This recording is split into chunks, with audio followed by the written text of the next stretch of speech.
Tapi di video ini gue akan fokus ke pertanyaan bagaimana cara efektif belajar UTBK biar materinya nggak cepet lupa. Dan sekaligus menjawab pertanyaan harus mulai dari mana? TPS dulu atau TKA dulu? Terus ada juga yang nanya, mendingan habisin materinya dulu atau langsung ke latihan soal? Oke, gue mau kasih sedikit aja background ya. Jangan di-skip karena ini penting banget. Banyak orang yang salah kaprah sehingga memunculkan kesimpulan-kesimpulan yang nggak akurat. Ada dua jenis tes, yaitu tes seleksi dan tes evaluasi. UTBK masuk ke jenis yang mana? Tes seleksi kah atau evaluasi?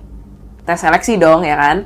Apa sih bedanya tes evaluasi dan tes seleksi? Tes evaluasi itu gunanya, ya seperti namanya ya, untuk mengevaluasi atau untuk menilai kemampuan siswa. Kayak misalnya lo lagi ulangan di sekolah. Pokoknya nilai lo setinggi-tingginya aja untuk melihat kemampuan lo udah sampai mana nih terhadap suatu materi yang diujikan. Kalau tes seleksi ya sesuai namanya, untuk menyeleksi atau ada yang tereliminasi kan dari proses seleksi tersebut. Contohnya nih yang paling dekat aja, UTBK 2021. Pendaftarnya ada 777.000 peserta, yang diterima hanya 184.000 peserta. Artinya di luar 184.000 yang diterima itu ya orang-orangnya tereliminasi. Terus salah kaprahnya di mana? Nah, coba ya, mungkin lo pernah denger ada orang yang bilang, let's say orang ini namanya A gitu. Dia bilang gini, perasaan gue pas ngerjain tes UTBK ngerasa soalnya susah gitu. Kayaknya nilai gue rendah, pasti nih gue nggak lulus. Nah, ternyata dia lolos nih gitu kan. Sementara ada lagi nih orang kedua, let's say namanya si B, dia bilang bahwa menurut gue soalnya mudah nih, kayaknya nilai gue tinggi, gue pasti lolos. Ternyata si B ini malah nggak lolos.